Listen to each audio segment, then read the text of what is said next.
Back to bulletin. Babu surety భవిష్యత్తుకు guarantee అంటూ చంద్రబాబు ఇచ్చిన హామీ నీటి మూటలాగే మారిపోయిందని మండిపడ్డారు వైఎస్ఆర్సీపీ నేతలు.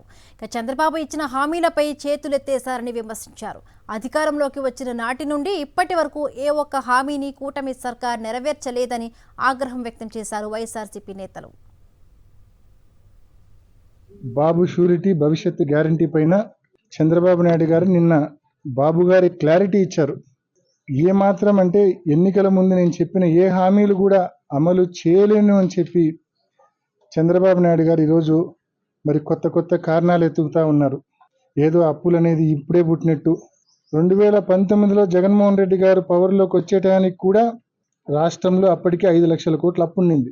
చంద్రబాబు నాయుడు గారు చేసిన అప్పు పైపెచ్చు ఆనాడు బడ్జెట్లో జగన్మోహన్ రెడ్డి గారు ప్రమాణ స్వీకారం చేసే నాటికి ఉండింది కేవలం 100 కోట్ల రూపాయలు మాత్రమే ఆ రోజు ఖజానాలో ఉండింది.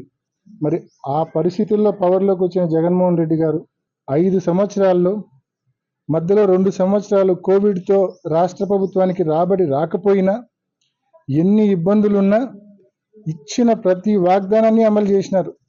నాటకాలు ఆడుతున్నాడు చంద్రబాబు నాయుడు గారు. ఇది ఇంతకంటే ఘోరం మరొకటి లేదు. ప్రజలకు చేసినటువంటి మోసం అంతా ఇంత కాదు. అబద్ధాల బుద్ధుడు ఈ చంద్రబాబు నాయుడు, అవినీతికి సిద్ధుడు. కోట్ల ప్రజల కళ్ళు మూసి గద్దెనెక్కినటువంటి ఈ చంద్రన్న లాక్కోవటం తప్ప తెలియనివాడు. అప్పుడు మామ నుంచి అధికారం లాక్కున్నారు. ఇప్పుడు జనాన్ని మోసం చేసి 8 నెలల క్రితం ఓట్లు లాక్కున్నాడు. ఏరు దాటే ముందు ఓడమల్లయ్య, దాటేశాక బోడి మల్లయ్య. ఇది మన చంద్రయ్య. మరి ఇవాళ చంద్రబాబు నాయుడు గారి పరిస్థితి ఏ విధంగా ఉందంటే, ఏదైతే ఏరు దాటేటప్పుడు ఏటి మల్లన్న, ఏటి దాటిన తర్వాత బోడి మల్లన్న అన్నట్టుగా, అదే ఎన్నికల ముందు ఇదే చంద్రబాబు నాయుడు గారు మరి కూటమిలో ఉన్న నాయకులు పవన్ కళ్యాణ్ గారు అందరూ కూడా మీకు అందరికి కూడా మాటిస్తున్నాము, ఖచ్చితంగా సూపర్ 6 హామీలు నెరవేరుస్తాము అని చెప్పి మరి ఆ రోజు ప్రజలకు మాట ఇవ్వడం జరిగింది. మీరిచ్చిన హామీలు ఎంతవరకు నెరవేర్చారో ఈ రాష్ట్ర ప్రజలకు సమాధానం చెప్పాల్సిన అవసరం ఉంది. ఇప్పటికి సంవత్సరం 8 నెలలు పూర్తయిపోతూ ఉంది.